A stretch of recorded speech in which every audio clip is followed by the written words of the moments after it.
Good morning, good evening, good night. Welcome into NFT Live, where we're covering the latest in the NFT and Web3 space. Having ourselves a good day here with NFT Go. We just got off the GM Web3 morning show. It's Valentine's Day for those that don't know, that don't have a hubby or a lovey and all that good stuff. GIF, it looks like you're. Am I coming through okay on the connection? You look kind of ruggy. Oh, I do? Yeah. You're just a bunch of Uh-oh. pixels. All right, let me jump out, jump back in. Jared, what's up, man? How you doing today on this Valentine's Day? You got a Valentine? I got a Valentine. Can you hear me okay? Amen. Yeah, I could hear you. Yeah, that's actually how I want to start off. I have an amazing partner. Her name's Malia. She's gorgeous and she treats me quite well. She actually made me this delicious smoothie since I basically just woke up and started working immediately today, which is an unfortunate thing to do. Usually on a Valentine's Day, I like to wake up and have breakfast with her and rub her feet and treat her right. But we got this report we're launching today, so I've got to work all day, unfortunately. But we did a thing on Thursday because I knew I was going to be busy today. We went to a Cuban restaurant called Havana or Havana. It was delicious, and then so she actually won this contest to get us this photo shoot. It was like a $2,000 photo shoot that we got for free. And so we were just dressed to the nines, and then we were all pimped out. I was like in a three-piece suit. She was in this fancy dress, and then we had a few cocktails and just went to Dave and Buster's. And we were just the nicest dressed people at Dave and Buster's and just had a blast. So I was imagining yeah, that 1800s photo shoot where you guys dress up like old timey photos. yeah, it was sweet though. I'm an incredibly lucky person. She and I are really deeply in love, and we met through music. So in addition to sharing our lives together and treating each other the best that we possibly can, we also get to make music together, which is pretty cool. Awesome, man. Well, we appreciate y'all in chat spending your Valentine's Day with us. You are special to us as well. It's also Blur Airdrop Day. I don't know if anybody was catching that. Blur just launched literally like 5 seconds ago. It's being traded now. I think it was at $5. I don't know what that means for y'all out there that were trading Blur that Oh are getting this man, airdrop. But I congrats got to I gotta go y'all. check. I'm gonna be doing that during while we're live, trying to figure this out. I was Hell just yeah, checking dude. on like when was that happening? Am I coming through clear now? Am I good? Yeah, you might need to Am I change the looking all right? settings. It might be throttling you, but Oh, yeah. Other than that, what's up? doesn't What's up? doesn't say it is. I wonder if my internet's just crappy right now for some reason. Um, Yeah, I was checking to see when the Blur airdrop was going to be, and I couldn't find an update on it. Turns out it was right around the corner, and it's today, so that's pretty cool. And I look forward to getting something. I didn't do a whole lot. I didn't like I didn't invest a ton of time, on Blur, but I definitely put a little bit of time. Jared, are you expecting the airdrop? Were you trading on Blur and putting in offers and doing all that? No, no, no. Anytime I buy NFTs, I do it through our trading aggregator because then I'm trying to support my team. Just full transparency. I do think that what they're doing is cool, but I do everything through NFT Go's trading aggregator. All right, I'm pulling up on stream, guys. The Blur token. You just saw the tweet there from their Twitter profile. We'll see where this goes. It's likely not going to be at $5. Everyone's getting free monies. You know what happens when everybody gets free monies. Although I've seen some airdrops go up in value. I will say, like the Uniswap airdrop was super volatile right after launch. Eventually, it dumped, which you probably will see with Blur. But we'll watch that. This is not financial advice, by the way. We do not. I need Gifted to come through with the Chat GPT announcement. A couple of housekeeping things to get to before we get to the NFT Annual Report by NFT Go. This is the 23 annual report, which kind of recaps 2022 as well as tells us where we're headed. And I'm so glad that we have Jared here today so that I don't have to like look through 185 pages and tell you my thoughts. We actually have it from the horse's mouth here, and we can kind of riff off that. Gif, you want to hit him with the CTA? You want to hit him with the not financial advice piece as well, the disclaimer, if you will. Absolutely. I mean, like this is important, and yeah, I am looking blurry, so I might try and jump out of here again in a minute and see. I don't know. Maybe I've even have to like restart my router or something. But this is not financial advice, and information was found publicly on the interwebs. Opinions shared on this episode are solely of the Web3 team. All information is public domain. Please DYOR or do your own research, because we ain't responsible for your bags. We're just talking about shit that we like NFT Go. What happened to Biggie? We lost Biggie. Biggie couldn't make it. No, we're actually getting Biggie. So Biggie is driving back home as we speak. He will be here in like the next hour, he said. So Biggie's going to be on that second half of the episode. He's going to do like a reverse Ronin today for us, which I can appreciate. Nice. So well, I'm gonna actually try and restart my computer real quick. So apologies. Give me a minute. Y'all can kick it off and do your thing. But I'm gonna try. Just professionals here today. It's live. You know what? This happens sometimes. It is what we do. I mean, look, unless it fixes itself, I look pretty blurry though. So yeah, go ahead and do that. Right. I got you. I'll be back. We're still in housekeeping mode. Sorry, Jared. I'll be back. Oh, it's all good. You're just gonna talk trash on your way, Gun. It's okay. Yeah. All right. Perfect. All right. I dropped in chat the NFT live link for you guys. I double did it because that's what we're doing here this morning.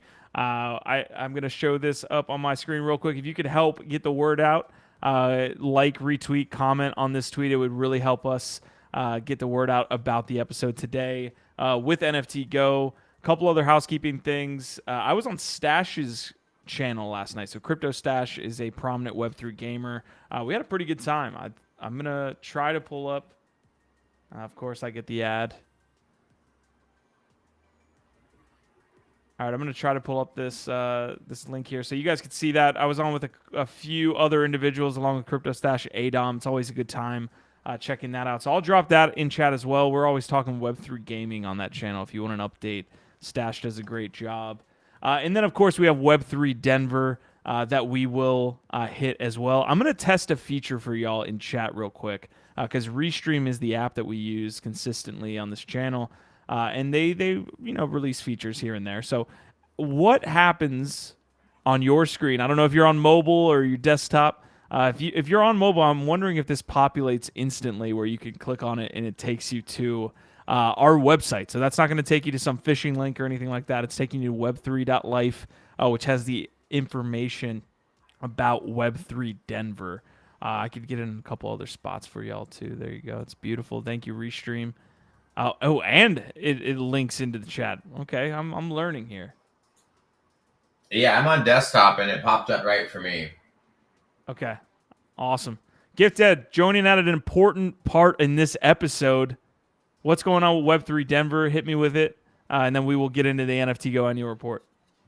Yeah, only the craziest, dopest, most badass Web3 lifestyle experience that has ever happened in Denver, Colorado.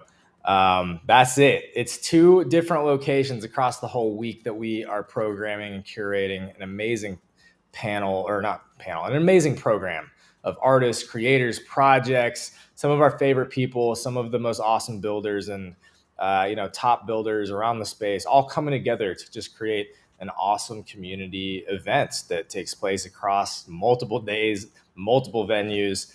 Web3 Denver, w3b3.life. That's the website. And that's where you can learn more. We're adding more people to it as we go. You can see we actually just added Jordan Wild there. We even got Nifty Q on there. We got Claire McGuire on there now. Shout out Claire McGuire is apparently wanting to come through and DJ one of the nights at the Marijuana Mansion. Cake Nygaard's going to be doing live painting, giving out free live painting. Cake Nygaard said he wants to actually do chainsaw art at the Ant Life Gallery at the Web3 Academy. So literally pulling up and carving with a chainsaw. Dude, it's just going to be a crazy fucking thing of all these different creators and artists and builders coming together. I wish I was going to be there so I could DJ for y'all. Yeah, some drum and bass, or what would you what kind of set would you do? It just depends. I definitely throw on some drum and bass from time to time. That's for darn sure. Hell yeah, that'd be sick, bro. Hey man, we're throwing different parties. I would love to do like an offsite event for Marfa. That would be. Although offsite and Marfa is like down the road, I guess. Really... But wait, go back real quick, scroll all the way down because we do have to talk about this giveaway. No, y'all, we are giving away. Not only are we giving away 5 passes, full week multi passes, which is the $69 NFT pass, access pass for the full week across both venues, full week multi pass. We're giving away 5 of those. We're also giving away this rare chungo right here. That's one of mine. I got a bag of chungos, full transparency. I love the chungos. We are doing a chungo mansion party at the Marijuana Mansion in Denver.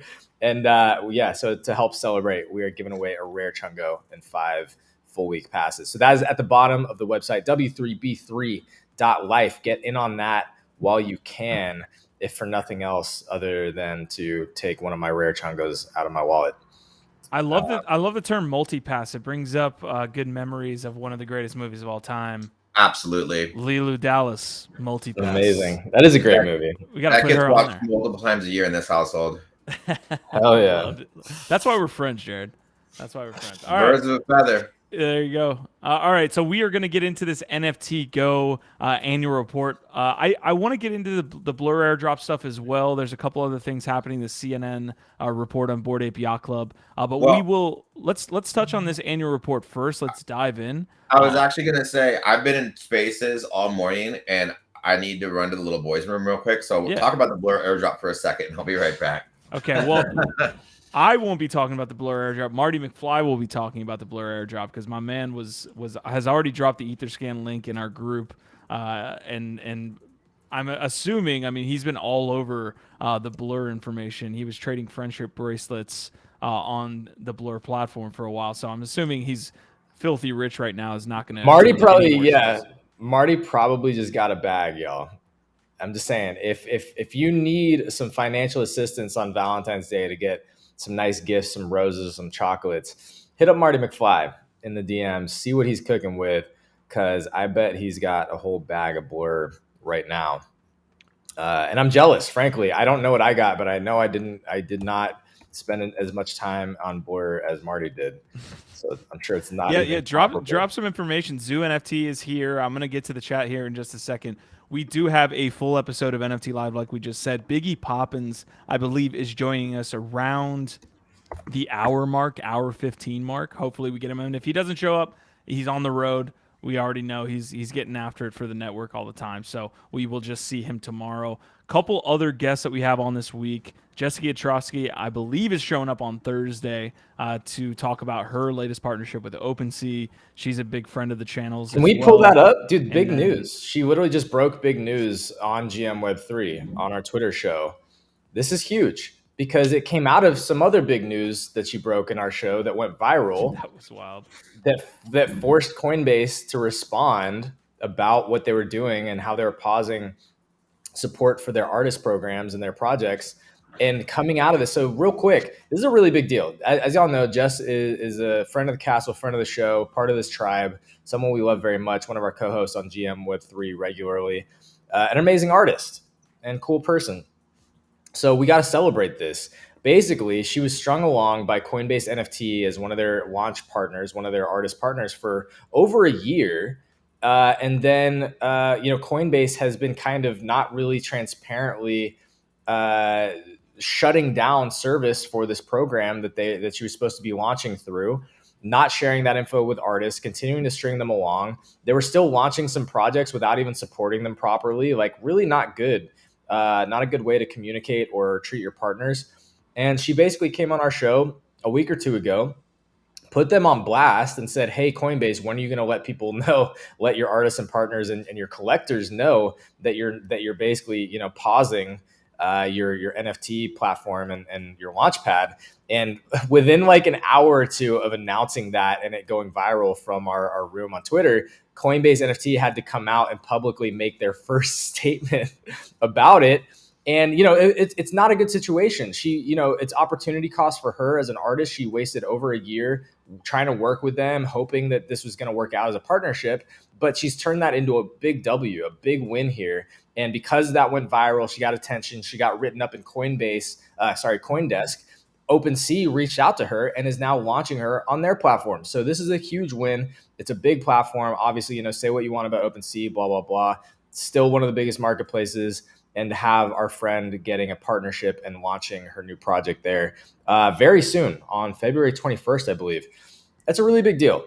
And I'm very proud of her. And again, excited to have her on the show Thursday to talk more about all of this and this crazy story that kind of got us to this point.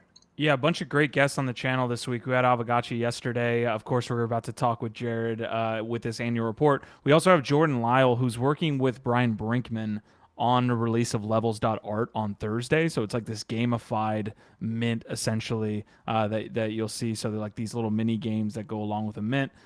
A little bit like Dookie Dash, but like scaled down, I think, so that they can, have it for smaller creators. It doesn't have to be a full game. But Jordan will be here tomorrow, hopefully, as well, talking about levels.art. So a full week of guests on the channel, and it should be a good time.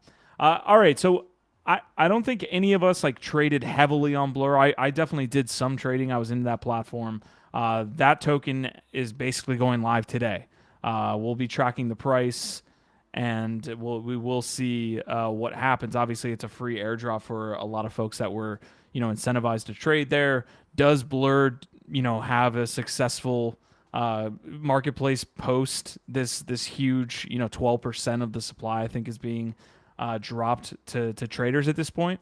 I know that they still have trading incentivization that goes on the platform, so it's not going to completely shut off this faucet. But yeah, I struggle to talk about the Blur token because I'm just not privy on the tokenomics there. I'm just not a big trader when it comes to that platform. So I will reiterate what I've always said about Blur. I like the platform and the way it looks. I enjoyed the trading aspect. I come from a trading background when it comes to how I got into this space. So I will continue to use Blur. I like the feature set. So that's about all I got. Did you see what Franklin, his board, posted with his screenshot of the volume that he did on Blur? No, I would love to see it. Did he do that recently? Yeah, it's pinned to the top of his profile. If you want to share your screen and pull it up, it's bonkers. I'm shocked. Usually he's talking about making like $50 profit. So I think that he's a humble guy. So look at that. I wonder what he's going to get dropped. Sheesh. So wait, I'm curious how this works though. Is it just getting dropped into your wallet and then you have to go and like add it to MetaMask or something, like, or do you have to go claim it? Like, I'm kind of confused right now. I'm over here. It's a good question. I haven't really dug into it at all personally since I'm an NFT Go maxi. Okay, so I do feel like because we're not active trading on Blur, if anybody else can get us that information, that's an active trader, that would help. Otherwise, we can just move into the NFT Go annual report because we're just gonna sit up here, kind of waiting around. Yeah. Q, do you have the report pulled up, or do you want me to send it to you? Okay, cool. I got the report. So, all right. So, take us a little bit behind, like the creation of this report, Jared. Did you guys do this in 2022? So I don't know how many we have the same listeners as you guys' other show, but I want to start off by just talking about how amazing our team is and the whole philosophy behind NFT Go, which is most of our employees are devs, and then in addition to the devs, we also have a whole research team dedicated to creating things like this. So they've been working on this since September, on and off. But they've been working on a hardcore since November. So it's been about 3-4 months of work on this. It's 187 pages. It's translated into 5 different languages. And it's not an easy feat for our team to do this. And I'm really proud of them. And I'm proud to be a part of a company that puts their priorities and finances toward development first and towards bringing value to the Web3 community before doing anything else. And it makes me happy, really happy to be a part of this team. And so yeah, my founders and all my team members here, they work their butts off on this. And this is one of my favorite parts. This is one of the things that I actually worked on. is just hitting up degens and trying to get them to answer our questions. It's cool doing this. I'm not trying to say anything ill of any of the other influencers or big traders. I won't mention who else I reached out to, but some of these people, like Franklin is bored. This guy's a multi-millionaire. He does not have to, he doesn't owe me anything or owe NFT Go anything. And I just DM'd him, asked him if he would answer a few questions for our report. And he didn't even hesitate, and he sent me his answers back quickly. And so all of these people, like we didn't pay anybody anything to do this. And a lot of these major degens that we're responding to are already independently wealthy by trading NFTs. And so just by them answering these questions for free, not only is it cool for us because it's adding value to our report, but the main thing that we let them know is, hey, it's going to be free, and a lot of people are going to get their eyes on it. And the fact that they're so willing to take time out of their day to help provide value to the NFT community, I think is really cool and makes me very bullish on all of these participants as well as Web3 in general.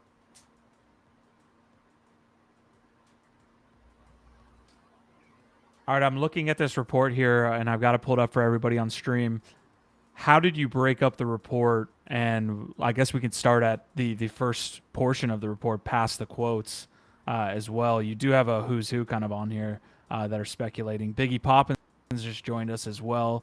Nice to see you, brother. Good to see the Moonbird hat as well. So, Jared, take us into the report, man. Keep going. I love the quotations. If any stood out to you, you can definitely hit us as well with that. But kind of just want to make our way through the 180 pages. So strap in. Yeah, well, to me, what stood out was, since we're on the interviews section, I think this part provides a lot of value. I love speculating and listening to people that are smarter than I am. And one of the things that stood out to me is how ridiculously humble some of these folks are, particularly Franklin is bored. He even in it says, I'm no expert, which is just ridiculous. And then Borovic, who, I mean, Franklin's board I've had a chance to DM with a few times. He's been a guest on our space, so I've heard him speak. And so it's not that I know him personally, but I've had more communications with him. Borovic, I had zero communications with whatsoever. I just randomly DM'd him. His answers were incredibly thoughtful and insightful, and you can just tell by the diction that he's using and the perspective that he's giving, that he seems like an incredibly intelligent person. And then Ralph Quintero here, he runs the Daily Alpha. He's a really sweet guy. You guys should have him on here one time. I don't know if you know who he is, but he's dope. Super enthusiastic, super humble, super sweet. Fungible token. I love this guy. He's got a really thick East Coast accent, and he's a very no BS kind of dude. He's always speaking his mind and not holding back. He's a fun guy to listen to on Spaces, and he's an alpha caller as well. He's got a collection called Alpha Beast. I think it's like 0.05 to mint, and you get into his alpha group with it, and he's made some pretty decent calls. And also, I just like his attitude. Like he's never shit talking anybody, but he's always been extremely real and isn't scared to voice his opinion. And people like that, I tend to resonate with. So yeah, and then Benjamin, cool guy. Like just a lot of these people, I just think it's really sweet of them to take time out of their day to contribute free knowledge for the community. So if you just want to keep going down and talk about any of the other interesting parts of the report, I'm happy to just start discussing things with you guys. Yeah, and I was thinking in on this on GM Web3, and like you really cover everything in this, and as far as like a resource for people that are trying to stay up to date with what's happening, but even like new people that want to like digest and get a sense for, you know, what's what, who's who, and like what different terms are. Like there's so much in this report. It's honestly very impressive, and like you were saying, like especially with a small team, to put together these types of insights and reports is not an easy feat. It's been a stressful couple of weeks, that's for sure. We've been, the whole team was working the last 14 days nonstop, no days off. Even just editing like an almost 200 page, report like this is a massive undertaking. Yeah. And what's annoying is that after going over it today, I saw a couple things that we missed, which is of course. Yeah. What are they? What are the mistakes? One of them, we spelled the word field wrong. We put the I in the wrong place. For the wash trading, we put 35% one area and 30% in another area. Just little things like that, because after staring at something, editing it for 2 days, you just miss things, you know? And we're working on so many things, trying to get everything out that eventually your eyes deceive you, you know? I love this question, by the way, asking these guys what collection, in your opinion, has the best outlook for 23. I'll go down the list. I want you guys' take on how they answered this. Benjamin said Yuga, as well as D-Gods and Utes. Franklin is saying Bored Apes. Borovic said BAYC and Punks. Ralph Quintero said Doodles or Pudgy Penguins. Borovic also said Sappy Seals. And Fudgy, I actually like the Sappy Seals. I like their vibe on Twitter. And So, yeah. Kennel Club and Meebits. So basically, yeah. What I tried to do here with collecting these people, this was my main responsibility, is I tried to get as many different PFPs. If you notice, we got a Punk, we got Ape, we got Moonbird, we got a Doodles. I was trying to gather people from all around the community to get as least biased answers as possible. And it was hard to get a Punk. That's why I was stoked that Borovic responded to me. Because you don't see that many of them out there on Twitter actually being active, you know?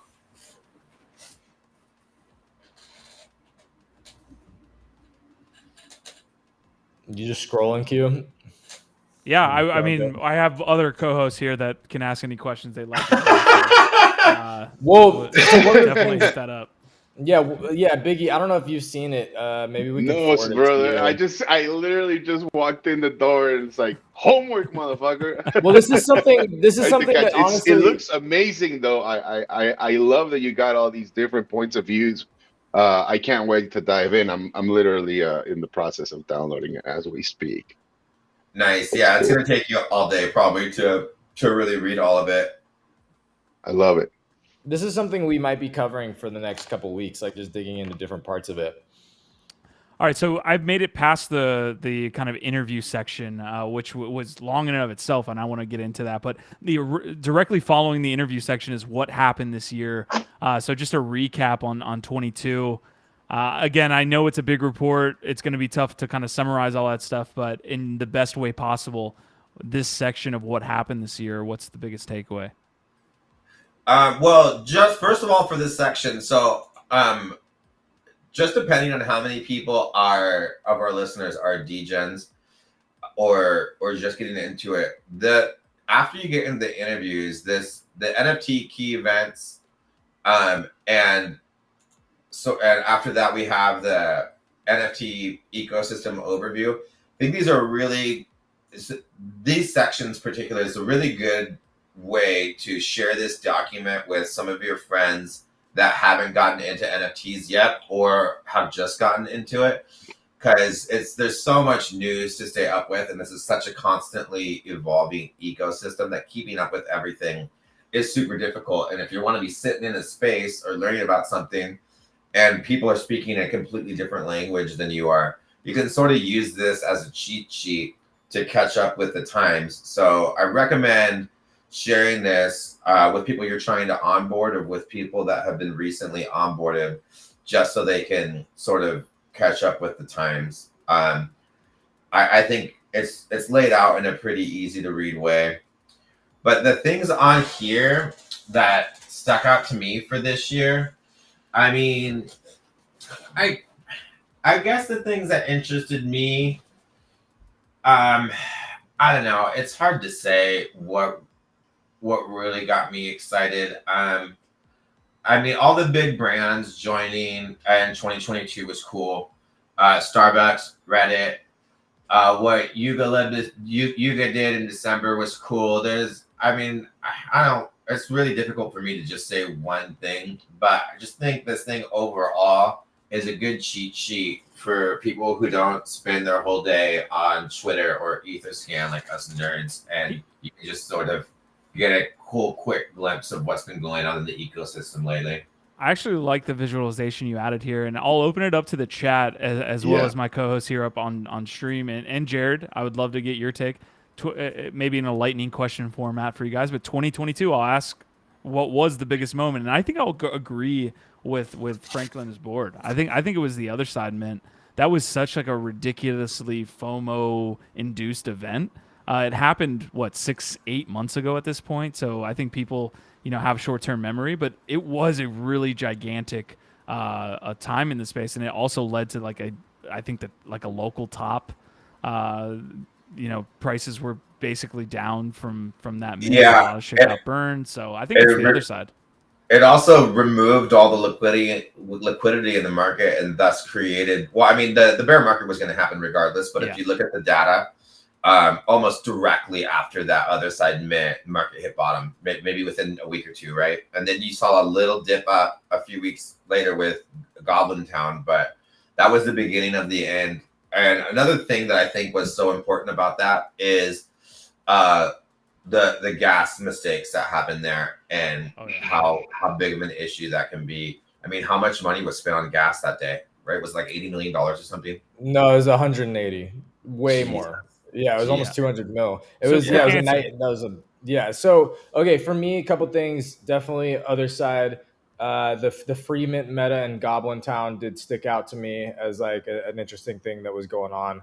Reddit really stuck out to me as super interesting, as like this is a turning point where a brand in an existing community has somehow unlocked the ability to actually onboard a bunch of people using digital collectibles and do that well. Instagram, of course, we talked a lot about, but seeing a lot of these big brands and these big platforms starting to develop on Polygon, and then ape staking and other side and everything that was going on with Yuga. That little thing, FTX. On the timeline there, FTX also. I don't remember anything happening with FTX this year. I wonder what that's about. Yeah.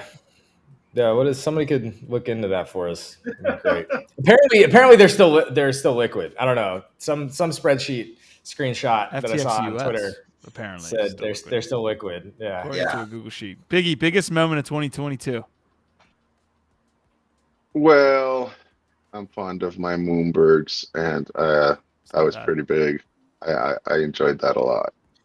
Yeah, they dropped in early 2021, right? Or when was the Moonbird mint? April. Or sorry, 2022. Yeah. April 2022. Yeah. We had Grails. Yeah, that was a big one. Yeah, I like that. I like that answer there. 2022 NFT ecosystem. Again, Jared, do with what you will with this information, however you want to kind of like lay this out in your thought process behind it. The only thing I will ask is, on this list, what's the most underrated project after looking at a lot of these projects in these sectors? Is there any underrated project that's being highlighted here? Underrated as of right now? I don't know. Like, maybe World of Women might make a jump back. I guess they might be undervalued right now. I don't know if I would say any of these are that underrated, because these are all some of the biggest names in Web3. So that's fair. All of those are pretty, at least well known and popular. I mean, that's a really subjective question. Yeah, this is really just a snapshot. I don't think this part's necessarily that. This is like just giving people, again, like a snapshot overview of like some of the players. This I thought was cool. And I love that you aggregated that into the different sectors. It's great. No, scroll down to the chart. We're talking about the chart that you just passed by twice. The chart. I think this is another thing. Not only I'm about to like go out to LA and right there. Give you one. There it is. Yeah. So this is another thing where when I was talking about how some of these things in the beginning will be so helpful for newcomers.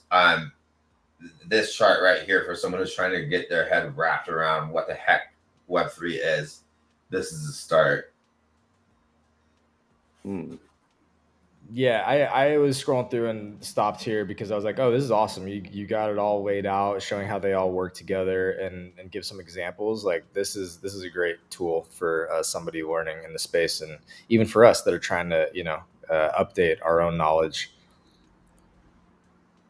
Different token standards. Yeah, there's so much in this report. Are there any first one you guys do, Jared? No, so this is the third. So we actually kind of dropped the ball last year. So I joined the team January of last year. So I've been here a little over a year now. And the first report was launched like 2 weeks after I joined. So one of my first tasks was to edit. The last report was shorter than this. I think it was like 87 pages, 80 something. And one of my first things was to help edit this 87-page report. And so I really hit the ground running with these guys. But so what last time it was an NFT and the mint was 0.22 and it didn't do very well. It wasn't promoted right. It was too expensive, which is why this one's free here. I think it should be free.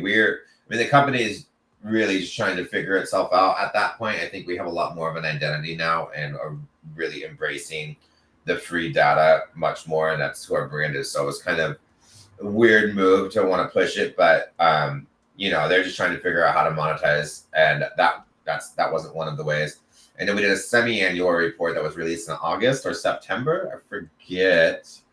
And that was okay. That was a little rushed. This, I feel like, was the one that we finally hit it out of the park. Third time's the charm. Yeah, it set a standard, right? Like, hence, I really, really appreciate those visualizations. I think they are underrated in this space. So many times you get these reports and it's just, pages of text, which is great, but with today's attention span, and also like I feel like when you're looking at the space, very much like the way you look at a market in a chart, it's really good to zoom out and like be able to analyze by sector, style, all of that. So hats off to you, man. This is really cool. I can't wait to dig into it. Yeah, now hats off to me. Hats off to our design team and our research team because they've been busting their butts on this. And yeah, I agree with you. I think one of the coolest parts about NFT Go is the UI. And I'm glad we were able to carry that over into the report because it's so much information to digest. If it's not broken up into small chunks and not visually pleasing, you're going to open it and just get overwhelmed and leave and exactly watch TikToks. Yeah. So go ahead, Giff. Well, the data viz and the design of these things is a whole other aspect of it too, and that's cool that you did carry over kind of your brand design into this thing as well. Really smart. I wanted to ask about, you have the whole timeline of these big events. Recently, one of the topics that we didn't even really hit on this morning that I wanted to was this Hitpiece that came out by CNN.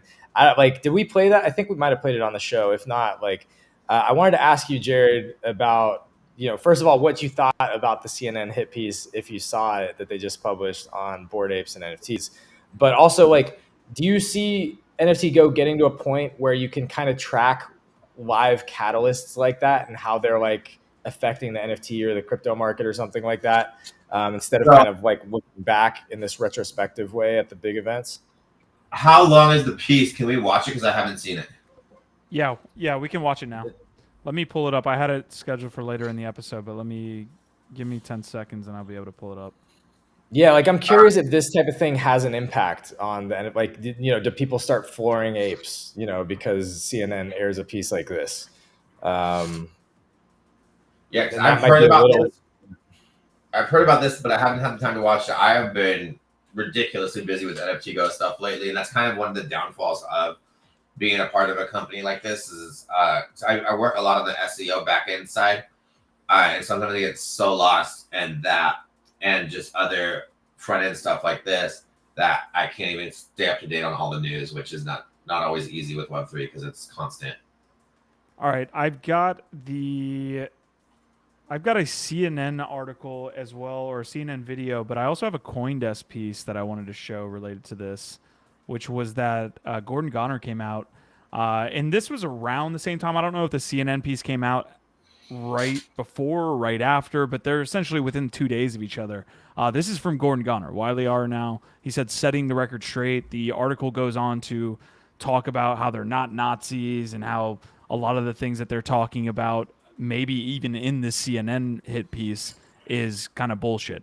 Most of it, again, centers around the Ryder Ripps ongoing controversy and things like this, but it feels like the Bored Ape team is or Yuga team at least, is kind of taking a little bit of a defensive, offensive tactic. Essentially, they're responding to a lot of these opinions that they've had, including CNBC. So I'm going to pull up that video now with audio. The question of what the Bored Apes represent.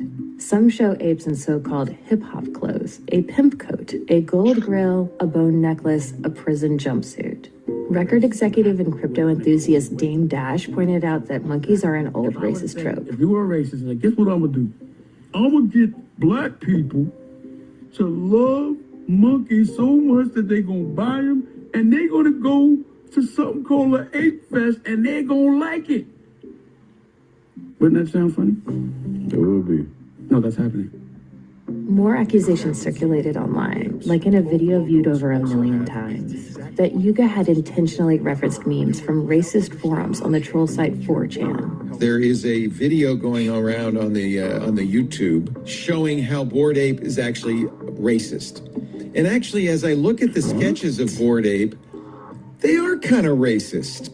These claims include that there's a resemblance between some of the apes and Pepe the Frog memes, an infamous 4chan symbol. These accusations are at issue in another lawsuit. Artist Ryder Rips says he thought the apes were racist and made copycat NFTs to protest them. Okay, so yeah, that's just a may little I- bit of that piece, but go ahead. Wow. So the first thing that I noticed when this came out, because I was at NFT NYC when this dropped and everyone was talking about it. So yeah, there were some interesting correlations that he drew up, but the thing that just stuck out to me is like, okay, I'm gonna make a video about how I think these guys are racist, and then I just so happen to be dropping my own collection this day.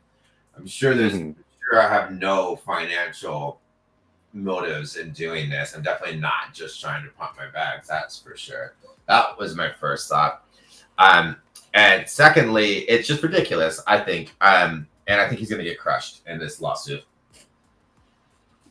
Yeah, I don't think anybody up here on the stage is a big Ryder Rips fan, mainly for the fact that he did, after all of those allegations come out, and decide he wanted to drop a derivative project. So that CNN piece lasted for like 8 minutes, I believe, in total. I'll say the one thing that really gets me, that it's kind of like a rehashing of all the celebrities getting into Bored Ape.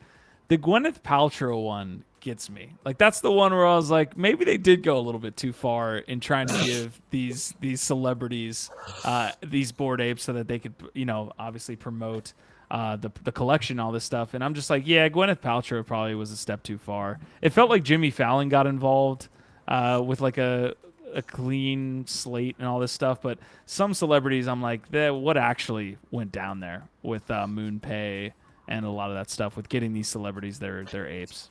It's just influencer marketing. That's what influencer marketing is. Yeah, I'm not saying it's a bad thing, but I'm saying that one was, like, I think a little bit of a step too far, and kind of you're paying for it now, because now they have the video of Gwyneth Paltrow being like, "This is my ape, like, here it is." And what is she in Web3?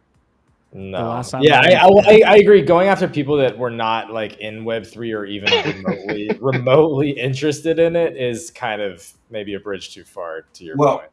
As a marketing dude, if I were to put myself in their shoes, what I think they might have been doing, this is pure speculation, take this with a grain of salt. I think they might have been doing something similar to what I was doing with the interviews, right? I tried to get someone with a PFP in every different sector.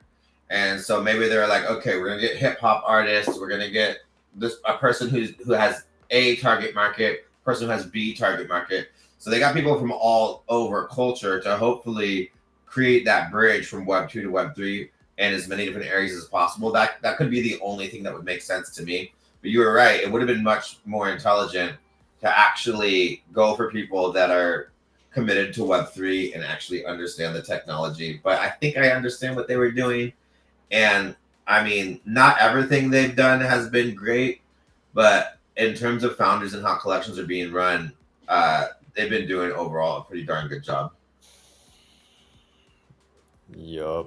All right, I don't remember the initial. Oh, so do we have any last thoughts on CNN, BAYC? All press is good press. Yeah, I would just say, like we always say in this show, DYOR.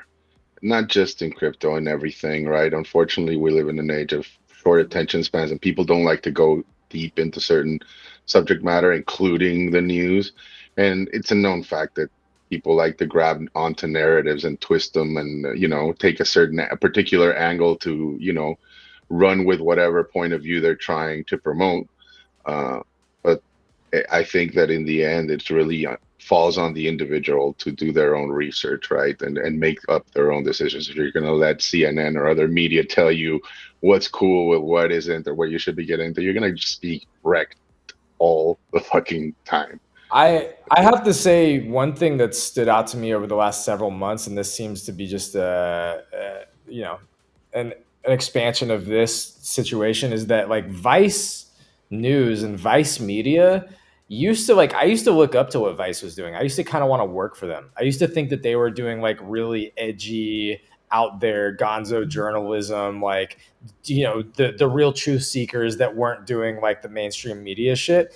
And over the last several months, the shit that I've been seeing Vice put out is trash. Like it's really woke, like hyper progressive, telling a narrative that doesn't even it kind of obscures the truth of things just to tell a certain far left narrative. But then this type of shit too is like it feels like a lot of the type of joke, like the jokey reporting that you look back on of like early days of the internet or something like that, where people were just scared and talking about how nobody was going to adopt it because women would never shop online, or like just people like creating bullshit, rationale for why this thing was bad or evil or wouldn't work. It kind of just feels like it's another example of them just not getting it, trying to sound like they're cool or on top of it and giving you something interesting, but it's very surface level. They aren't in it. They don't understand the technology. They don't understand the use cases and why this shit matters, or the community. And so I don't know. But it really is kind of strange to me how different I feel about Vice now than I did a couple years ago. It's like night and day. I couldn't agree with you more. I used to love Vice. I was really excited. I got interviewed on one of their sub channels on Thump. Remember they had the music Vice? And I was on it for like 2 seconds, and I was really excited. It's like 8 years ago. I used to get so excited about them. They had so many cool reports, and they don't even pop up in my feed anymore. The YouTube algorithm figured out that I'm over it. So yeah, coming down. It sucks. It's interesting. Do you think, I forget the name of the guy, but one of the founders, he was pretty Shane far Smith? right. Yeah, and then he got in a lot of hot water. Do you think any of this changing? Because I felt like they used to be very balanced. There'd be some left stuff, there'd be some right stuff, there'd be some completely non-politicized stuff whatsoever. Do you think the fact that he was forced to leave, it might have caused part of this, or what are your thoughts? I wouldn't be. Oh, go ahead. You go, Giff. You go first. Well, I was just gonna say I wouldn't be surprised, because especially in Western corporate environments, and in I live in California, and I was working here, in big companies or small to mid-sized companies for the last 10 years. It's very progressive out here, and it's swung more and more progressive. And I'm not making a moral argument. I'm not saying it's good or bad, but just especially corporate culture has become increasingly progressive. And so you could see, especially when you have a catalyst like that in a company where they identify that there's some kind of problem or toxic masculinity or something that was going down, they often they see it as part of their survival as a company, that they have to correct that very intensely and usually swing the other way, hire new HR and different types of roles to help enforce culture in different ways. And so I do feel like corporate structures react very, very aggressively in a progressive way, especially to any sort of, negative press or anything like that. And I think they're probably California or West Coast based. Yeah, they've always got to do a lot of virtue signaling, right? Exactly. And it sucks because I'm very independent. There's Democrats I love, and there's Republicans I love. And the fact that things have gotten, the far right and the far left have gone so far in those directions that it's been almost impossible to have a civil discourse. And if you were friends with someone who voted for Trump, you're supposed to hate that person now. Or on the opposite, if you're friends with someone who voted for Biden, or bought their NFTs. And just what happened to just hanging out and disagreeing and talking about it. Hey, I'm gonna jump back into the report here, talking about 2022 hot topics. So you had a couple different ones here: the digital identity crisis with soul-bound tokens. You also had NFT fractionalization and lending crisis, market share carved up by marketplaces, lifting copyright restrictions and royalty incomes. Let's see one other one: Yeah, play to let's jump. earn and applications of the metaverse. So which one do you want to cover? And we can jump in. Yeah, I was gonna wonder what you guys thought were an interesting topic to cover. I was hoping you guys would have something that excited you about the report that we could dive into together.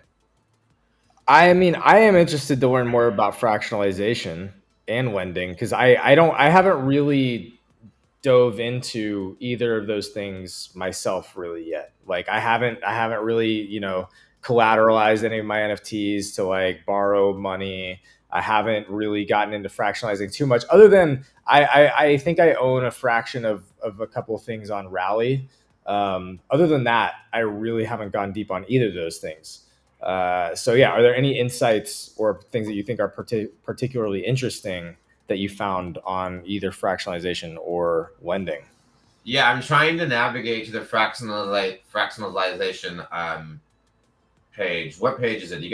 Can you guys see it? 34. Okay, Yeah. I scrolled past it. Let's see here. 34. Okay, I might have a different one. I'm on 39. 39. It looks like it's numbered. It's numbered differently than the actual pages. So 34 or 39. So yeah, I don't own a fraction of anything yet. So other than GiftStat, have you guys gotten into in any of this at all, or have you used NFT lending at all, or crypto lending? No, I feel I have mixed feelings about this, right? Like on the one hand, I understand, before anybody gets their panties in a bunch, like I understand it's a tool and that it's useful for some people by the way they approach this particular market to have that liquidity, those markets available to them. Having said that, I don't know. I have mixed feelings about it because I feel like I'm a purist when it comes to crypto and owning your assets. And so when I own my Moonbird, I want to own it wholly. I do not want to put it at any risk. And I know there's people out there very much like people that like to use options to hedge their positions. That's the reason the options market exists. Same reason that this is supposed to exist for. But we know human folly and we know how greedy some of us can be. And if you give us the leverage, we're going to max that fucker out. And so in my opinion, it's like, you're going to see people get wrecked in this space, misusing the tool, right, for its intended purpose. For me, for somebody that's a purist, like I don't want to ever find myself in a position where I need liquidity, and so I put my prized assets at risk, right? However small the risk may be, may be perceived.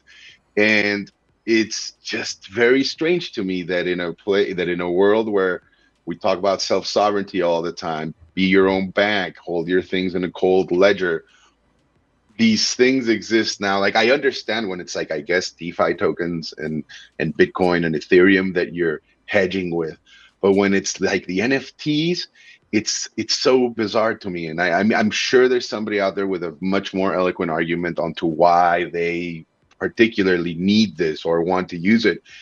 But for the majority of the people that are getting in the space, or they go out there and buy their asset and want to belong to a new community or this or that, right? Like if you ever found yourself doing that, right? Like I know some of the protocols allow you like an avenue back to be able to reclaim your whole asset completely, while others basically just guarantee that you can get another one back, not necessarily yours, but something akin to its rarity or floor price or whatever, right? It's bizarre. It's just weird. It's like, okay, so I don't own it anymore. I'm sharing it with a whole bunch of other people. And if there's some fucking shark out there that's just better at these numbers than I am, or knows something more than me, he can rip that thing from out of my hands and I'm screwed.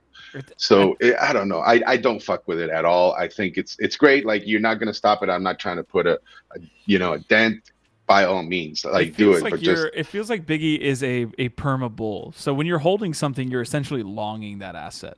Like that's where I yeah, think the through disconnect peak is, and because trough, you're right?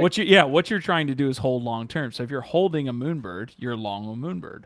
There's people that operate differently. I don't, Yeah.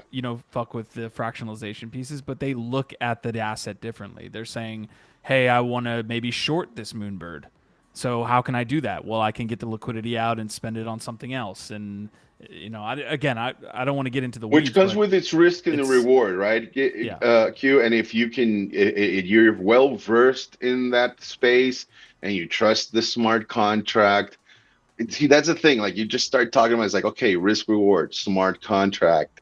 What is the fine print of these things, right? Like when you're utilizing it, because it's the unknown unknowns that I'm always scared of, because they seem to be the exception to the rule in this space, right? It's so new that even when things are spelled out clearly, shit happens that brings a whole new element that was not conceived of at the moment, and then everybody has to scramble to get theirs back, right?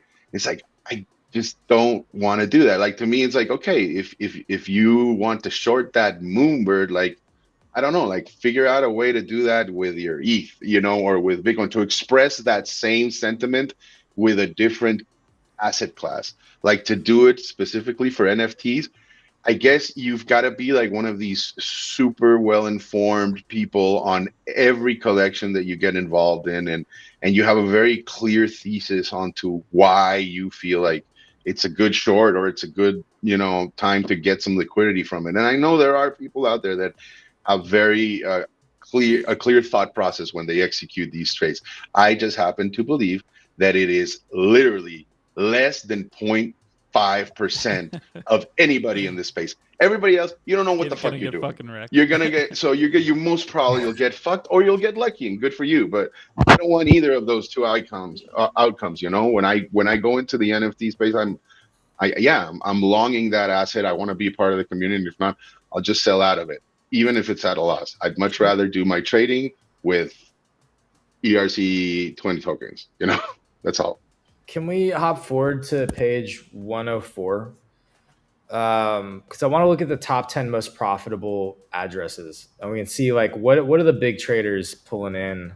And then also I'm curious, Jared, I know that you have all of this whale tracking, data mixed into the platform. Is there an easy way to like set up your dashboard, like your account on NFT Go, and basically like have like notifications on for certain wallets to like see what they're doing whenever they transact or anything like that? Or is that like too shady? Like you don't want to provide that level of like sort of tracking people's activity.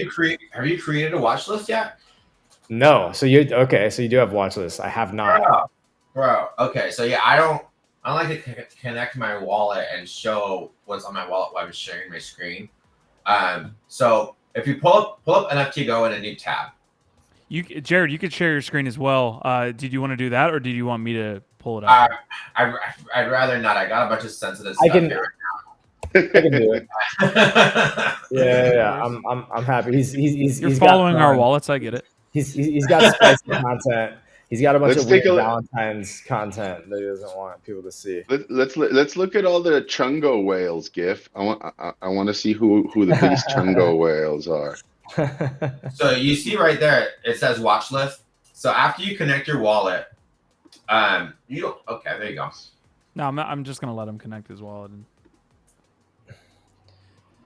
All right, signing a transaction. It's okay. It's read only. All right, watch list. Yeah, so you can add collections, addresses, or NFTs. So let's say if you hover over here we go. Let's say hover over analytics on the top there, and let's say click on leaderboard top traders. Okay, now you can go into any of these and you can click on one of these wallets and you can add it to your watch list. But but is this 24 hours? This is instant. No, but how do I see, like, I want to see over the last year. I want to see over the last 2 years. Yeah, so click on this wallet. Yeah, click into it. What is it flagged for? Whale. Hover over it. Whale behavior. Yeah, and so now when you're on, you can go up, see where it says NFT stats and activity. If you really want to dig in, you can click stats, and now you can filter a lot more than what's just on that page, right? But how do I see like a year's for it? Because again, this is all 24 hours, right? We're working on switching that filter. Okay. But so any of these wallets, any of these collections, you can add to your watch list. All right, so let me just go ahead and add them. So is it this? Add to watch There you list. go. Here we go. Report it. Too much money made. Yeah. So, I'm the 69th person to add this to That's perfect. Mint it. So now Mint it. watch list there on the right. All right, so then I go to my watch list, and in here in addresses, there you go. I got one. Oh, that's Shit. like the first feature I started using in this platform. The minute you showed it last time, I was like, So who are you tracking, Biggie? What's I can the send you a most? list. What I want to know. I don't want the whole list. I want to know what are the most successful like 2 or 3 wallets that you've. I followed. follow a lot of like blue chip, like art block style collectors. So I follow like JDH's wallet closely, the Flamingo wallet, the Lao. This person's buying a bunch of synth beats. What are synth Stuff beats? like that. Jax, I totally hear you, man. I still hold some B20 in my wallet as well. That was like one of the first. B20. Oh my god. Yeah, right. Like, what happened to Metacoven there? I haven't seen him active at all anywhere, That's a slow rug. Full slow rug. dude. B20 was quite the experience, though, right? Yes. It was experimenting, right, for the first time. That was a cool time in the space in history of this industry, is like DeFi and NFTs, kind of figuring out how to experiment with different features, different tokens, how they all work together. I fucking love it. Yeah, and that was actually one thing I wanted to say about excuse me, the fractionalization. It's also something I'm not big into as well, Biggie. But what's important is that we see a bunch of different people trying different things and expanding the community. Because there's a certain type of trader and type of person that wouldn't have gotten into NFTs without this, right? And so whether or not it's something that you and I use individually, it's cool to see people like pushing this tech to the brink of what it can do. And I still don't think we've even come close to the true potential of what smart contracts can do. So it's good to just see people doing as many different things as possible and growing the ecosystem and using it for what it is. But I'm the same way. I'm not a flipper. I 100%. I buy anything. Crazy. Huh? Lending's going to be crazy once. I see you use the term GameFi here, but yeah, lending and gaming is going to be. I mean, we already saw that kind of take place a little bit, but the actual process was kind of clunky. It was analog with the sewer passes. You actually had to send your sewer pass to somebody, but people were experimenting with different lending services that allowed people to play the game, or lending services where I could put up my ape and you could put up your sewer pass, and the mixture between those things, like that. Lending for gaming is going to be absolutely gigantic. So I know you guys have it right after fractionalization. I'm super bullish on these lending applications. 100%. Yeah, the guilds and all that stuff that's happening, right? And what Franklin was doing with Ben DAO was super interesting. I believe we mentioned that in the report as well. And there is something to be said about fractionalization in the way like Jax has mentioned it, right? Like B20, where it's more like you're creating an index of like a variety of assets that you get exposure to, which where I do find that interesting. Though again, I would never think myself an owner of these assets, right? More like a participant. You have a fraction of that index. Yeah. Gift, did you have something, Gift? Well, I was gonna say, if you want to hop to page. Before we do that, I just staying in the 2022 topics. Any marketplace talk here, Jared, that you'd like to get into? I know Blur. We just talked about how Blur's doing their airdrop. Is there any other marketplace right now that you see as like a competitor in the future, or like what happens to these ones? Like they can't go on forever on this list. They'll eventually go out of business. X2Y2 looks rare. Gem. So I'm a bad person to ask this because I'm super biased. So we're building our trading aggregator, and I know some of the tools that we're going to be adding later this year that I'm not allowed to announce. So I think that some of the tools that we're going to add are going to be really cool, and some things that aren't on other platforms where I think we'll see a leap for us individually. So I'm just way too biased to answer this question accurately. Okay. I'll take it. The last one you had on the 2022 topics was play to earn and the phenomenal applications of the metaverse. So you have Step in here. I don't know if the metaverse is later in the article as well, but I'm down to talk about it. What's going on in this last topic?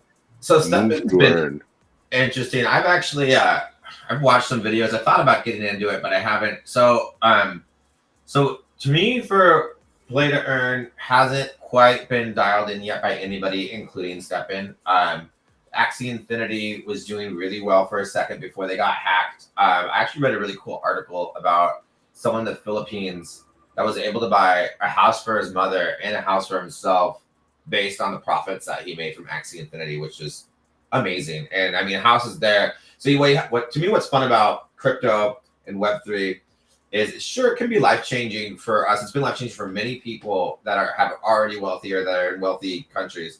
But for people in third world countries, making just a small profit, it can absolutely change their world. And the fact that this dude was able to play a video game and buy a house for his mom, that is such a beautiful thing to me. So it's a shame that they got hacked and they lost a lot of momentum. And I think a lot of people have a lot of gripes about Steppen and how it's a bit of a Ponzi scheme or whatever. I've heard some people talking about that. I don't know. I don't think it's been figured out yet. I think some companies, some games have had some mild success. We've seen a lot of failures. To me, if we need to see someone like GTA 6 has been talking about playing with the idea of having their own NFT ecosystem and having their own coin. I don't know if they're going to do it or not. They've gone back and forth. Once we see a big AAA gaming company come out with something that's sustainable, where the market just doesn't, where you're successful for 2 months and then it loses everything. It's something that's going to be beyond my knowledge to actually figure out the proper tokenomics to figure out how it's going to work. But when it happens, it's going to be revolutionary, especially if they can figure out some sort of tournament play where everything goes into a pool. Because if you can combine like these big tournaments they have with Overwatch or Legends with tokenomics and NFTs, that's going to be the game changer for me, I think. And doesn't Yuga have an advantage? I mean, it seems like with Dookie Dash that they basically just showed how it can be done. Like they did a demo. That was like a large scale tournament, basically, like PvP. Yeah. And by taking on that former CEO of Blizzard, they're getting the right people in place, I think, and they have the following, they have the money. So if they can figure it out and set a precedent, it's going to be big for the space because there's more money in gaming than there is movies. Dan and I are head of business. He and I were talking about this a couple of months ago, where we think it's extremely unlikely for there to be another PFP-based project to have the type of success that CryptoPunks or Bored Ape have had recently. And it's going to be the GameFi that's going to break it next, we think. I think it's going to be, I think the meta this year for me, and this is not financial advice, is going to be dynamic NFTs and GameFi. So I'm starting to die on this hill because we've seen the play to earn kind of cycle fade out, and I really take a bearish approach on Axie Infinity. Actually, I think they would have like fizzled out anyways because of this influence and this emphasis on a fungible token. When I start to talk about play to earn now, I'm talking about NFT ownership and the asset ownership. Nothing to do with the tokenomics of like having an in-game currency or anything like that. Those have shown to be extremely volatile. Mike Erlandson is saying, dude, Steppen printed early on, was making 250 a day walking, only lasted 3 weeks before the entire thing blew up. this emphasis on fungible tokens versus NFT ownership, I think leads to like some really volatile platforms, man. If they just focus in and like Dookie Dash, you weren't earning ape, like you don't have to worry about this weird dynamic of like a very like inflated token where it's getting diluted to the fucking moon because they need to pay out people, like you saw with Axie Infinity and SLP, like you saw with Steppen. Like, just focus on the NFT ownership, man. Like, that's still a huge step and doesn't lead to these fucking, like blow-ups. I know I'm on the pulpit right now, but I'm gonna die on that hill. Well, until I mean, you're not another project necessarily. shows me otherwise. Wasn't the first NFT ever created for a skin, right? To own the skin, I believe, were one of the first ones. And so you have a fair point there. Like, just having NFTs created out of skins or in-game assets could be really cool. And in terms, so if someone's going to work out the tokenomics, there has to be money constantly coming into that game. And that's the only way to make it happen. That's and fair. That's basically impossible because you buy the game once and that's it, or you got to keep buying the tokens. I think if someone made it to where you, instead of buying the game, it's like each time you play it, you have to pay $1 or $5 or something that's constantly putting money into it. I don't know. I'm not smart enough to figure that out. It has to be the skins, right? Because if you say it that way, I like started laughing. But I'm like, well, when people do spend money on Fortnite skins, they're essentially doing that. Yeah. They're not paying per play, but you could break it down in a certain way. All right. Anything else you want to touch on as we kind of make our way through this? I know, GIF, you had a specific one you wanted to hit. Big brands using NFTs. I also have an overview page next. Well, I did love this overview of like certain things that big brands have been doing. Are there maybe any, like, obviously we've talked a lot about Starbucks, haven't talked a lot about some of these others. Are there any of these that stood out to you as particularly innovative or interesting, other than like Starbucks or maybe some of the more popular things? Yeah. So for me, I guess if we can talk about maybe some of the high-end luxury brands, and so whether it's shoes or purses, having a digital receipt that comes with it, I think can be really cool as a proof of purchase, because there's so many fake Louis and fake Jordans and things like that floating around. Having the smart contract be a digital receipt and proof of ownership that you bought these luxury goods, and forcing someone to provide that and transfer ownership of that when you resell that, I think is going to be just an excellent use case of what the tech behind smart contracts. I think I absolutely agree with that. The proof of like sort of authenticity, right, of the NFT. But the other thing that's interesting about that you just brought up from a luxury brand perspective is I was hanging out at a buddy's place who's, he's got a lot of cool jackets and he's in the streetwear and stuff like that. And prominently displayed, like right when you walk in, he's got these big sort of like dresser closet things. He has like, a bag from like Coach Paris or like, some fancy ass, fashion store that he shopped at. He literally keeps the bag and it's like displayed up on a mantle. You know what I mean? So like amongst all of his other belongings, he literally just holds on to the freaking bag that he went to this expensive store and shopped at.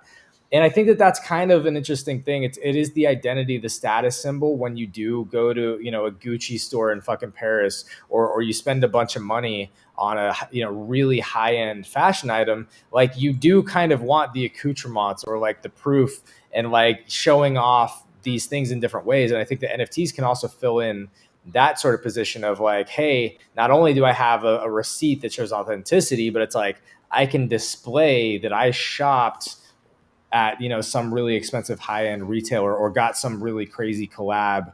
So I don't know. I think that's an interesting use case of it. Like, how do you use that as part of your identity or show that off as a status symbol in sort of like a closet aspect, right? Like, yeah, it's even like a POAP type of thing. Like I could imagine certain wallets being for high-end fashion collectors that are just kind of showing off, here's my closet. Yeah, and at the same on the other side, but at the other side of the spectrum, but the similar thing is it could also for donating to certain charities. I donated X amount of money to this charity, and now I get to display this NFT because this is who I am as a person. And some people are proud to display their Nikes or their purses, and some people are proud to display that they're generous and that they care about these causes. And so there's a lot of different ways that this tech can be utilized. And it was funny. It's a conversation I was having with a family member of mine because she buys art and hangs it on her wall. And I'm like, some people never have guests over their house, but they're on Twitter all day, and all their online friends go to their Twitter, and they're super excited to show what their PFP is, and they're proud of that, just in the same way that you are to have your art on your wall. And a lot of the older generation doesn't get that, and that doesn't resonate with them. But for us, it's one of the most fun use cases, and it's so funny when you mention this part of NFTs to people.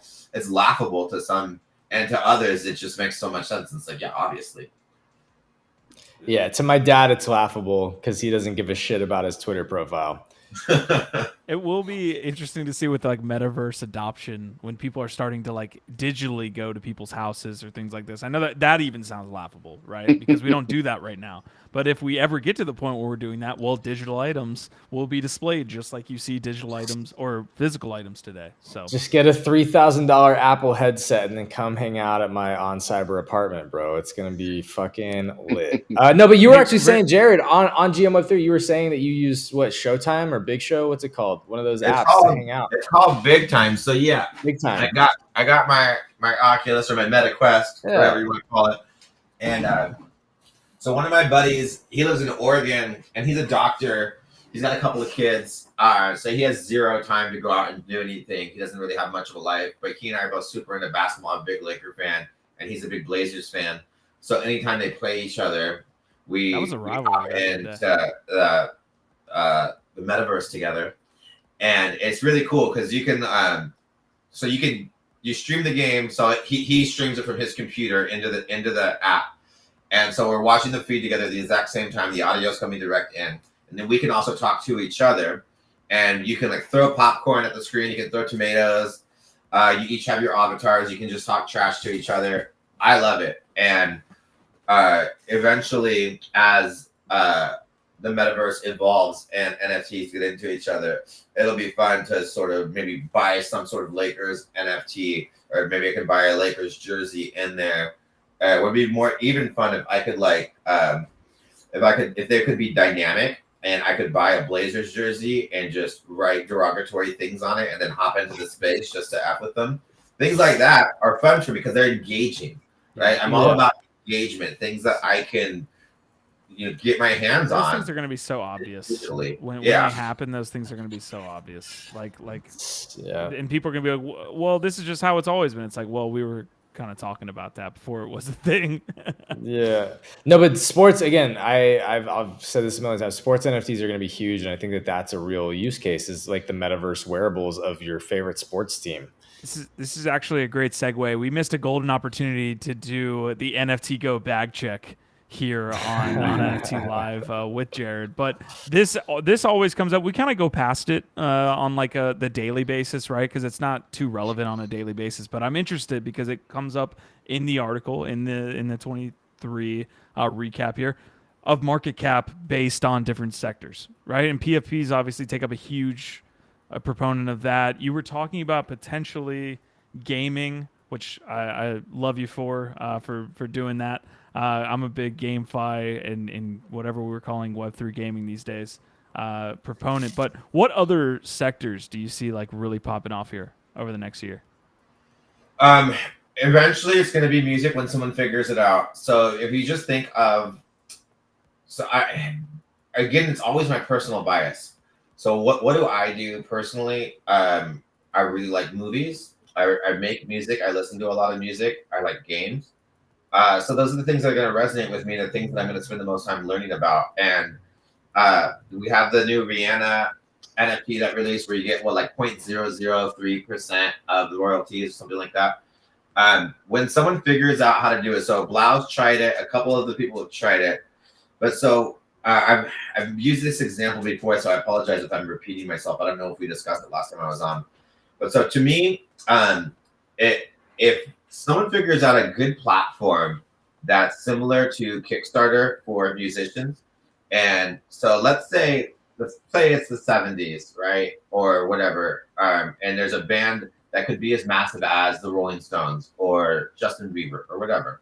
And that person can't afford to tour or can't afford to the studio time for their album or whatever. Or maybe they just don't want to get signed to a label. And if you could release an NFT on early enough on in someone's career where they gave away an actual decent size of the royalties. So I'm a producer, right? So I've got all sorts of music on Spotify. And so for each Spotify, I think for one of my songs, I got 100,000 streams and I got like $330 from it, something like that. So that's a pretty small amount, right?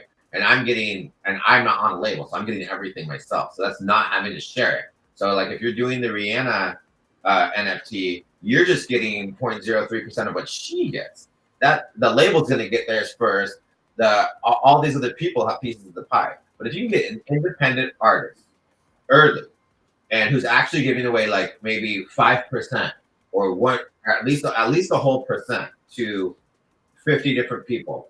And if you could buy 1% of a song like Baby or Satisfaction, or a song that actually blows up, and someone could get generational wealth by studying these up and coming producers, it's such a win-win situation because these people are getting money upfront.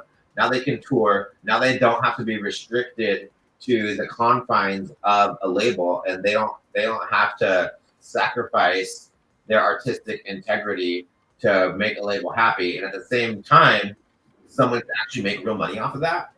That's when music NFTs are going to blow up. Lots of people trying it. Blau is at the forefront of it. I don't know if you guys know who he is. You probably do. He's amazing. Support everything he does. I think he's a rad guy. And once someone figures out a proof of concept and sets a precedent, and I think it's going to be, if I had the money and the time, I would try and build a Kickstarter type thing specifically for up and coming musicians where it's kind of curated and you can search by genre and invest in those people with NFTs. I think it would be really cool. I'm working on it. That thesis that you kind of laid out there was almost like a replica of what people were kind of pitching with not ICOs but social tokens, right? Like buy my social token early on. It theoretically, it may increase in value, yada yada yada, all this stuff. Have you heard of income share agreements, ISAs? These were like these were essentially before social tokens. That was what an income share agreement would be. You would agree with somebody that you would give them a certain amount of money up front. This is all Web 2, by the way. It has nothing to do with blockchain. But then they would pay a percentage of their income to you later on. So like a lot people that started indentured servitude. It kind of is. It kind of is. And you could make that argument. But what I think a lot of people that started in social tokens early on were pointed towards income share agreements. So if you're interested in that kind of stuff, like that was like the analog version is income share agreements. But I think what's interesting about what Jared's saying is that like you need that catalyst to kick off the speculation, and you need the right market and the right models, right? Because when somebody can crack the code and you get that story, you get that House of Cards moment, you get that big impact moment where some upcoming artist or even some established artist launches with a model that actually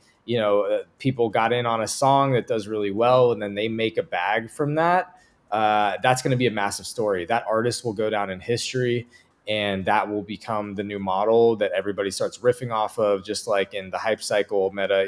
In this report, y'all talk about hype cycles and how people mimic the concept. That's what it needs. It needs one big hit song that was actually supported early on with some kind of, NFT rev share agreement or something that shows the utility of supporting these artists. And then all of a sudden you'll have everybody wanting to speculate and find that next one.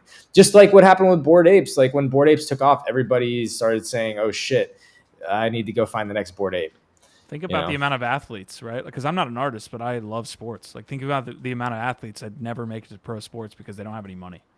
They don't have the ability. So if you could do the same for athletes, you could say, I'm going to give this guy $20K, $50K, and maybe he turns into the next LeBron James. And I make a fucking bag. That's a really interesting concept that I hadn't thought of. I think the challenge there is that that's more like what you're talking about with like the revenue share agreement, right? Where it's like this weird ongoing thing. The thing about a song is that it's a specific unit, a specific product. Yes. And to me, that's much easier to fractionalize or share ownership of, other than like my entire career or like the next 5 years of my life or something like that. To me, that's such a weighty, hard thing to get people to buy in on. A song is a song, and it's not that complicated. People understand it, and it's a very finite product that, musicians can bust out tens or 20, 50, 100 songs a year if they're prolific, you know what I mean? So it shouldn't be that much to give up a little bit of ownership of some of your songs. It should. The only problem is you make I think you make about, depending on the song and your genre and how much you own of it, I think the most you can make off of a stream on Spotify is 80% of a penny per stream is the max. And it minimums at like 30% of a penny.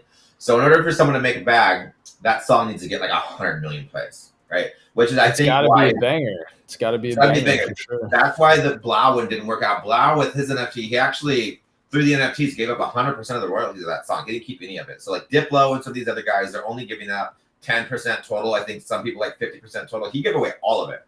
But still, for throughout a year, I think the most someone made off of it was like $19 or something. Because he's a great producer and a very intelligent person, and I have a lot of respect for him. But he's not like a Diplo in terms of the amount of streams that he gets. He doesn't reach that level. So either A, he needs to keep doing it, but get better at producing and produce more popular stuff that really blows up, or someone needs to adopt that model that's like a Justin Bieber type, or Taylor Swift, but those people don't really need to because they're already making $40 billion. I want to recap any of the other things you want to touch on as it's related to the report. This one was interesting. It looks like our space is 73.5% male. I'm actually shocked by this number. I thought it'd be a little bit higher here. So almost 30% of the space is female. Young men under the age of 34. So a little demographic action there is basically what you got for the NFT space. I'm open to touch on any other portion of this report. We just have about 10 more minutes left. Yeah, so this part I find interesting. This is why you see me acting the way I do and running our Twitter the way we do. Because so basically you got to balance being professional and communicating with your target audience. And I was like, you guys, just let me be me. Just let me be super real and try and connect with our demographics. And as founders, as other people trying to get in the space, pay really close attention to those demographics and understand who you're communicating to and how they want to be communicated with, right? So that's one step. The other step is we need to do as much as we can to empower more women getting into the space.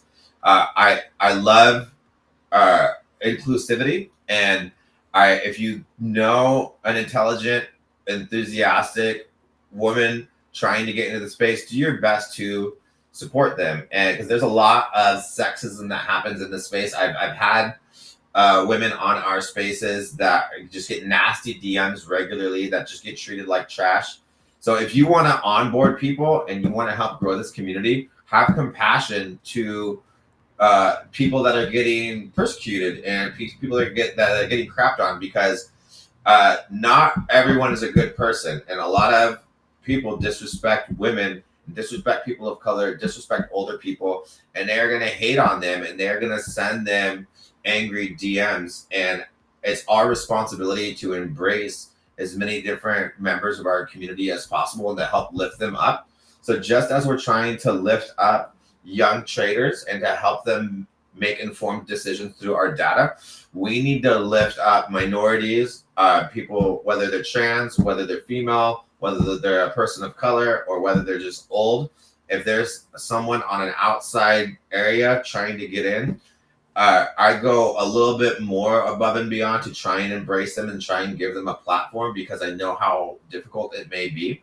And sometimes I'll be talking to a woman, and I ask the question because I don't want to assume things, but I'll be like, hey, have you experienced any sexism in Web3? And they'll just start laughing at me. Like, yeah, dude, like literally earlier today. And it's sad to hear that so often, but it's true. So that demographic where it's saying such a small percentage of women, it's our responsibility to help create an environment to where that percentage can grow. Love that. Anybody else got any topics they want to hit related to the report? We got about 5 more minutes. Guys, thanks for guys and gals, of course. Thanks for tuning in to today's NFT Live. We're sitting here with Jared from NFT Go going through the 2023 annual report. If you guys have any questions, this is the time now. Let's make sure to bring up their link. If you go to their Twitter, you can see the pinned link on NFT Go's Twitter right now. You can download the full report is live now. And yeah, I thought it was kind of funny, you know, Jared, you're talking about, you know, communicating with your target audience of under 34 male degens, predominantly, and simultaneously, you know, you're publishing almost 200-page reports. And I think that's funny. But again, you know, y'all did a really good job about how you lay it out. You use different types of data visualization techniques to make it easy to consume. It's organized very, very well. There's a lot in there, but it's organized very well. Different chapters where you kind of summarize each chapter at the front. So yeah, I'm impressed again, like having worked as a writer strategist in the creative field for some time in a bunch of different creative industries. I know how difficult it is to put out a valuable insights, you know, report like this. So yeah, I don't know. Props to y'all, man. I'm going to be digging more into it, and I'm sure we'll have more questions that we can put your way. We'll probably be referencing this for at least the next couple of weeks, I'm sure, as we all dig in more. But I'm excited for y'all and for your team. And, you know, thanks again for coming on and digging into it. Yeah, I really appreciate y'all having me on. Is it okay if I shill our Twitter space tomorrow? Is that cool? I can't do it. Yeah, go ahead. We'll also we'll show that, but also I meant to actually ask and follow up on the extension, because one of my favorite tools, like again, dude, these guys are doing a lot. Not only is their DApp, you know, their website amazing, and I'm learning new things about that. Like I only just figured out how to track whale wallets and create my own watch list while we were here, which is dope. So the website's amazing. They do these insights reports. They got a whole insights section there, but they also have a free browser extension for Chrome. I believe it's just for Chrome. But basically it plugs into Twitter. So it's freaking dope. So on whenever I'm on Twitter, right on the right side of my Twitter profile or on the homepage, I'm getting like live updates of like what's trending, what's happening. Is there anything minting? Are whales selling a project? You know, you were talking about whale exodus being one of your sort of like key metrics that you watch. You know, if there's a bunch of whales leaving a project that's meaningful and important, you can track things like that directly on your Twitter homepage using the NFT Go extension. So yeah, I don't know, chill that, but also I'm curious how that's going, you know, because I know you just launched that recently also. It actually went really well. So we ran a little campaign on it to try and increase our downloads. So we released version 1 actually back in September, but it was a soft launch and we didn't do any promo on it.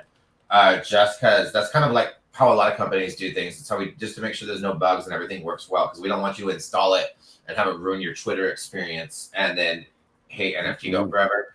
So the V2 was launched in December with all the kinks worked out. And it went really well. We went from having like 300 users to I think right now we've got about 2,500 daily users of it, which is cool. So I think it's an incredibly useful tool. I like the sidebar aspect of it, and it's just getting better and better. It's one of my favorite tools because I use desktop Twitter daily. That's just part of what I do. I've got Google Analytics open. I've got Twitter open. I've got Reddit open. Those are my 3 things that I'm using all day, every day. So for me personally, who is just a daily Twitter user and who's also nerd out on NFTs, it's definitely one of the best tools out there, I think. Yeah, and like Gif said, it's free. There's no harm in checking it out, I don't think. And it's also cool, the sidebar that has the little updates on the trends and the whale movement and the drops. I find fun because I always forget. I forget to check up on new drops a lot of the times, and even if the drop that they're talking about isn't exactly what I'm looking for, it'll remind me to go look at that other thing that I was wanting to check out. So, Jared, Yeah. last thing that's related to the report, and then I want to get Big E in here as well if he's got any last takes. You got Q3 2023 might see a bull market, so that's my question to you, Jared. I need financial advice on the show. Are we getting a bull back in 23? Not financial. okay, so this He's is not angry about the use of the word "might" there, Jared. Yeah. That's basically what You he's trying covered to your tell bases. you. so this is not financial advice, but my personal opinion. I remember I didn't write a lot of this report. I contributed to it, but I'm not the main author. I don't think we're going to see a real bull run until after the halving. I think we're going to have a lot better of a year That's next this year than we did the second half of last year. January through April last year was banging, right?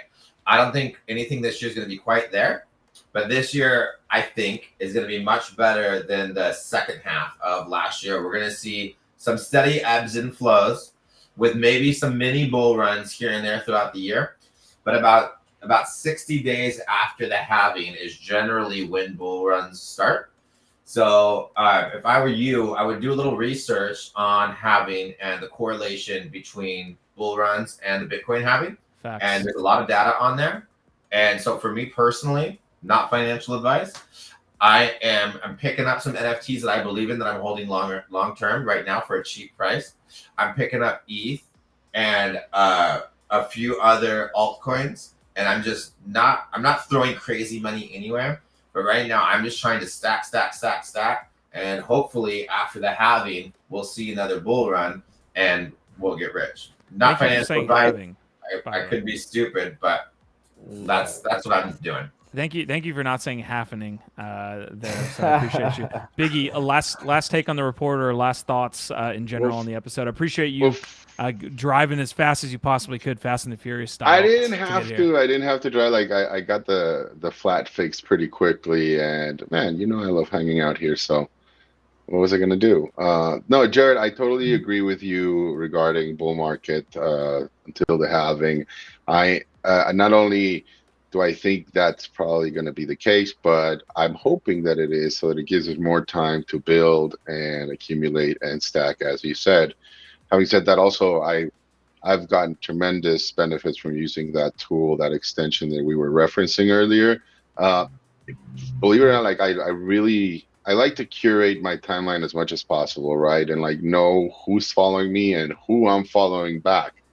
And so every now and then I also like to go back and prune whoever's just engagement farming, or just read the fine details, because sometimes you're just doing quick, and I don't like to be big. Like if somebody follows me, I'll follow you back, but I'll come back and check up on you. And it's been so beneficial to get those, not just the side, information, but I really like what what you guys put on the bottom of profiles to see like what NFTs a certain person owns. It can tell you a lot about the person, how long they've been in the space. You can go into their wallet and see how long they've held.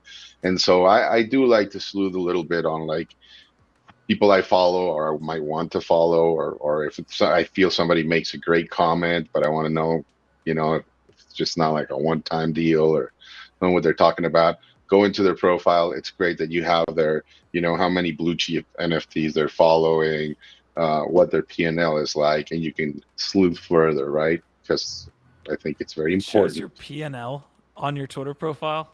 Oh, God. Yeah. I think if it's connected, right? Which it has to be connected. It's great, well, man, so Q, if you can pull up my screen, I can show this demo real quick. So like over here on the right, you can see it says drops. This is literally I just go into Twitter. I got upcoming drops. It's freaking dope. And then you scroll down a little bit more. Look at this. NFT trends. You're just getting the whale signals happening now. This shit's just in here happening. It's coming in live data. But then what about? So I think I was looking at Jordan Lyle yesterday. So like you can see it's got the mark, the NFT Go mark, and he's got like live data. There it is. What's my man's populated. There you go. Just populating live data about him right there on his website. And again, if you go to collections, let me see if Chungo's is on here. There you go. Look at that. Had to do the flex. Pulling in live data on collections too, straight into Twitter. Actually, so while you're here, if you click on items and key activity down there under Chungo's, look at that. Now you can go to items this is on the left bar there, the items on the top left. Now you can click on one of these and you can just straight buy it. Buy it from Twitter. And then, catering to the degens as well. Dude, this shit's brilliant. It really is. It's an amazing tool and it's fucking free, y'all. It's like they really are creating next level tools, putting them out there for free. The last thing that I wanted to check in on, because people keep asking, is Uints. So I don't know if my screen's still up, but I was looking at this and trying to get a handle on it. It looks like it was like a big open edition mint. There's something like 36 to 40,000 of them or something. But I guess the idea is you can let me guess, 420 and 69 go for like the biggest fucking premium, right? Surprise, surprise. Probably. You know us too well, Biggie. Yeah. Ultra rare. But I guess the burn mechanism here is that you can add them up. So you like combine two of them into one higher number NFT. And that's it. But I don't know, like the supply is so high, I guess it does have a deflationary aspect since the burn. This is like a take on loot, basically, no? Like a loot regenerated. I just don't know about something like this. Are y'all interested in this at all? Do you think you'd get in on this? No. I am curious though. I did want to ask you, Jared, since it's such a fresh topic right now. How do you feel about Ordinals, NFTs on Bitcoin? So I haven't dug in. So I've been hearing that the purchasing process is a bit of an issue and that they're building a marketplace. So to be perfectly frank, this last week, I've been so busy with this report. I haven't actually, I've just heard people speculating about it on Spaces, but I haven't personally taken the time to dive into the numbers and everything myself. So I can't really give a real answer. But I think it's good that people are trying new things and expanding. And if you're one of those people, as I saw some people already made like hundreds of thousands of dollars on these things. And if that's why it's so important to be reading everything and to be on the pulse of Web3. So if you're one of those people that got in early, boom. And so just keep reading, stay on the pulse. Hopefully you'll get lucky and get something like that. But I don't know. I need to look into it more. After this week, I'm going to be free again to continue to looking into things because I was just too busy this last week or two. That Chungo's bet is not looking good for me. For these folks, Gifted and Biggie Poppins looking fantastic. I did not Chungo. I just clapped for hold on. You guys got Chungo bags? Gift does. We made a bet. What did we say? 0.5 or 1? I think we said 1 ETH. Would it be over 1 ETH? Tomorrow by 1 ETH. By tomorrow. Well, no, I said it wouldn't. Y'all were the ones saying it would hit it. I said it's not going to hit 1 ETH by next Wednesday. So by tomorrow, we'll see where it's at. But I do have a bag of Chungos. And Jared, we are doing a Chungo mansion party in Denver. Oh, excellent. Well, Dan will be there. I have to miss it. I was supposed to be there, but I've got some family obligations that weekend. Unfortunately, I'm kind of bummed because I'd love to party with you guys in person. And Dan and I always have fun together. So I'm promoting pretty hard, but maybe we'll do something at NFT LA. Heck yeah. Awesome. All right, folks, that was today's NFT Live episode. Biggie Poppins, Jared from NFT Go, and Gifted. Jared, we got to have you back again whenever you get the time, man. It's always great to get your perspectives on the space. Thank you guys for tuning in. Leave a like on today's episode. Other than that, that is our vibe, our tribe. We'll see you tomorrow. Thanks, guys. Appreciate it.